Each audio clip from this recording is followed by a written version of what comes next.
Hi everyone, Tech Weston here, and first I just want to say how thrilled I am with all of the love that URL Charlotte has been getting from everybody. I have the book right here. This is my debut time travel horror novel. If you haven't seen any of my videos before, this book came out last year. It's my debut novel. It's a horror novel. It's available in paperback right now and on Amazon, Kindle Unlimited. So go check it out if you haven't already. But I've been absent from social media for the last few months, since last summer, I think. And the reason why is because I found that I was spending so much of my time doing this, making the videos and, doing social media stuff, that I was spending no time writing, because I would make the videos, edit, upload them, and then all day I'd be checking the numbers and checking the likes and everything. And it's just, I gotta write, because that's what I'm here for, is to write, and the social media stuff has got to come second. So I hunkered down. I said, I'm going to finish the next book. I'm going to get this thing done. Once I finish it, I'll go back to social media. I'll go back to hyping the book and go back to, what I was doing before, which is reading every chapter of URL Charlotte. I'm going to get back to that. But I want to talk about what the next book is, because I love this book that I've written. I have the cover here. This is not the final cover, but this is the cover that I've been, I created this cover like last summer, and so I'm gonna do a little bit more work on it before, the final cover, but this is what it's gonna look like probably. It is called Retro Vibes. And this book is a sort of sequel to URL Charlotte, kind of a spin-off. And it is the start of a brand new series with a new protagonist. So this will be the first book in the series, and I'm kind of treating URL Charlotte as like book 0. Like, this is the backstory for the characters that I'm introducing in the next one. So, Retro Vibes. I'm hoping to get this out by the end of the year, depending on how long it takes me to revise and edit and beta read and everything. Realistically, probably early 27, maybe like late winter or early spring of next year is the realistic release date. But I am really trying to get it done by the end of the year, because my goal is to have one book a year. So this is hopefully the 26th book, but it might be 27. If not, I don't know. The reason why is because I started writing it literally last summer after URL Charlotte came out, and I've been racing trying to get this thing done. But so let me just talk quickly about what this is. So URL Charlotte came out last summer. It is a time travel horror novel, and if you haven't read this book, I might click off of this video right now, because I'm going to kind of spoil the end, and the ending is something that people really respond to as being like kind of a shocking ending. So I don't want to spoil this for you. If you haven't read this book, go read it, because Retro Vibes takes what happened at the end of this book and extrapolates a whole lot of stuff based on that. So go read this book if you're interested in it, if you're interested in Retro Vibes. But if you are still here, I'm going to assume that you either don't care if this book gets spoiled, or you've already finished this book. So, okay, Retro Vibes, let's talk about it. It takes place 20 years after URL Charlotte, and it's got a new protagonist, a protagonist that was not in the original book. So this is a brand new protagonist. It's not Magda, but we are going to be seeing characters, the surviving characters from the end of URL Charlotte. We're going to be seeing them as supporting characters in the new book, but 20 years older. Now, what this is it's a horror book. It's got a little bit of a mystery to it, much like the first one. It's got some action, a little bit. It's got some gore, some gruesome stuff in it. It's got a new serial killer, and it's got just a little bit of time travel, just a little bit. I wouldn't call Retro Vibes a time travel book, but because it takes place in the same universe as URL Charlotte, the same mechanics, the same rules of the time travel and of the spirits and the paranormal stuff from URL Charlotte come back to play in the next one. There is an aspect of URL Charlotte that I kind of hinted at a little bit that becomes a more major thing. See, I don't want to give away too much about what Retro Vibes is, but there's a minor aspect of URL Charlotte that becomes a bigger part of Retro Vibes. Okay, so let's talk about why I'm writing this book. So last summer, You Are All Charlotte comes out in June of 2025.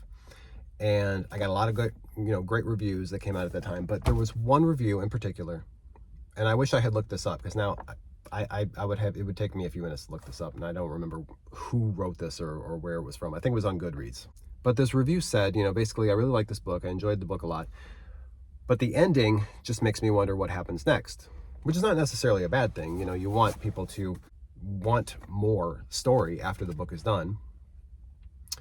And so I read this review and I started thinking, as the person who created these characters and as the writer, I started thinking, well, what would happen next? Like, what is the logical next step for what happens at the end of this book? And I guess I should just go ahead and spoil it, because if you're this far into the video, you don't really care if I spoil the end, or you already know what the ending is. So the end of this book, okay, Magda and Jimmy, brother and sister, they go back in time to the 90s.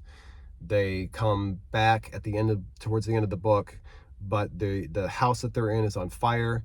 They're weak. They are being chased by a serial killer. And there's also a ghost that is in the house, which is trying desperately to take over Magda's body so that she can use her body to kill the bad guy. So you with me so far? And at the end of the book, Jimmy, her brother, rescues her by pulling her through the portal, and then they both wake up in the hospital the next morning. From Jimmy's perspective, we see that the girl that's in the bed next to him is his sister's body, but with the ghost Charlotte, with her ghost, her spirit inside of her body, and that Magda did not come back whole from the past. That's the end. That's the surprise ending of this book. So how do you follow that up? What happens next? How does a family like this, where the girl is literally a different person, because the spirit inside of her is a girl who died in the 1970s, how does somebody like that, integrate into a family? How does a family move on from something like that? And it's an interesting question. And it's one I became kind of interested in exploring in a sequel. So I sat down and I started writing out an outline. I started writing, okay, here's what happened over the next year after the end of this book. Here's what happens. Here's what happens 5 years later. Here's what happens 10 years later. Here's what happens 20 years later. And I began to realize at this point, oh, there's a story here. There's an actual story. There's a mystery. There's a murder. There's ghosts. There's a little bit of time travel. So, this cover's closed. So there we have retro vibes.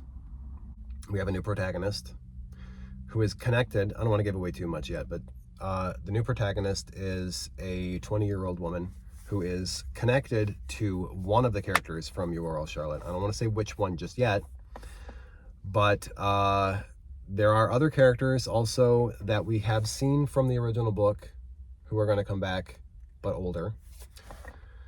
Everybody who died in the original book is going to stay dead. Don't worry, I'm not bringing anybody back from the dead. That was one thing that I was very concerned about when I was writing the outline for the new one, is that I don't want to bring the villain back. I don't want to do a repeat of what I did before. I don't want to bring the villain back. I don't want to undo anybody's death. I don't want to bring people back if they died in the first one. So the only people who are in the sequel are people who survived at the end of the first one. And that's not a long list. But I also knew when I was writing the outline that it would be pointless to do a sequel to You Are All Charlotte, unless I could think of somebody, a villain, who would be more fucked up than the guy from the first one, a bigger threat, a bigger story. Because if you've read You Are All Charlotte, you know just how fucked up the guy is who's killing people in the first book, and how disturbing he is. And it feels like if I'm going to do a sequel to that, I don't want people to be underwhelmed by a new villain. So I started writing this person's story, this person's backstory, And for a while it was going okay. It was not as disturbing. And then I got to a certain point of his backstory where I wrote these words down, and I don't want to say what it is yet because it is a big reveal in the book, but I wrote these words down and I just sat back in my chair, and I remember saying out loud, "Oh fuck, that is so dark. I have to write this book." And so the entire reason I'm writing this book is because I came up with something so fucked up that I had to put it in book form. So I hope that excites you. Like I said, retro vibes. Let's get the cover back again. Work in progress. Again, this is going to be the start of a series because, like I said, it is a bit of a mystery. I would say the first book, You Are All Charlotte, it's a horror book mixed with a slasher book. It's got a little bit of a thriller vibe to it, but it's horror, but it's also a slasher. It's kind of like Scream, or it's kind of like Friday the 13th or something like that. It's a killer with a knife who's chasing teenagers, basically. This one is more of a mystery book, I would say. It's less of a slasher and more of something like a detective novel, although the main character is not a detective, but she is trying to solve the murder that happens at the beginning of the book. So she is my character now that I want to spin off into a new series. And the reason why is because when I was first writing the opening chapters of this book, I created this character, and she has a similar ability to Magda in the first one, but with a little bit of a twist. Magda can see dead people. She can see ghosts in the first one. The main character of this book, of Retro Vibes, whose name is Aspen, by the way, her name is Aspen, she also can see ghosts, but there's a little bit of a twist to it, and I don't want to give it away just yet. But when I first showed those first few chapters to people for beta reading, I had some people highlight a certain passage in the first chapter and say like, "Oh, I get what the premise is now. This is really cool. This is a really cool idea." And I saw that this was like 2 or 3 people that all highlighted the same passage and said like, "I get what the premise is of this book, and it's really interesting." And I just kind of sat back and I was like, "That's not the premise of the book. Like, the premise of the book is something completely different." But that thing that I had in the opening chapters was just basically to set up the story so it could get where I needed it to be. But then I started thinking, and I'm like, but what if it was the premise of the book? What if I retool it and now I make that the premise? And I showed a writer friend of mine, I don't think I should name drop. That's kind of weird, right? Okay, but a published novelist that I know. I showed him, or I told him the premise of the first few chapters, the idea behind this girl and what she can do, and the sort of twist to being able to see ghosts. And I remember what he said to me was, "This has franchise potential." And that kind of blew my mind, because I wasn't thinking about a franchise at all. I wasn't thinking about a series. I was just thinking like, this is the opening few chapters, and it's going to set up the mystery that we're going to have to solve. But I started thinking about it, and I was like, yeah, like, I really like this character that I created. What if she is my Sherlock Holmes? What if she is my Miss Marple, or my, Hercule Poirot? What if I spin this out and just make this a series, and she's like solving murders based on her ability to see ghosts? And I really like the idea. And so Retro Vibes, I kind of retooled it a little bit. I went back to the outline stage and I reworked it so that it's more now of like a pilot episode of a TV show rather than a full-on sequel to You Are All Charlotte. Like, if this is a movie, Retro Vibes is sort of the TV show spinoff to it, because I'm going to make more books with this character. I'm going to make more stories. She's going to be around for a while. But I think of Retro Vibes as sort of book 1 of the series, and this is book 0. This is the backstory. You don't need to have read You Are All Charlotte in order to understand Aspen's story, but if you have read this, it gives you a richer, deeper understanding of all of the lore and all of the backstory to everything that happens throughout the story. So that's that. I don't know what else to say about Retro Vibes, but I will say I'm going to try to be a little bit more active on social media now that I am getting into the rewriting and revising stage of Retro Vibes. But if you have any questions, you know, drop them in the comments below. I'll do a video where I answer questions about Retro Vibes, or, you know, if you have questions about URL Charlotte, which again is available in paperback and Kindle Unlimited right now if you are in Southeast Michigan. Another Look Books in Taylor, Michigan. Barnes & Noble in Allen Park, Michigan. Brooks Books in Wyandotte.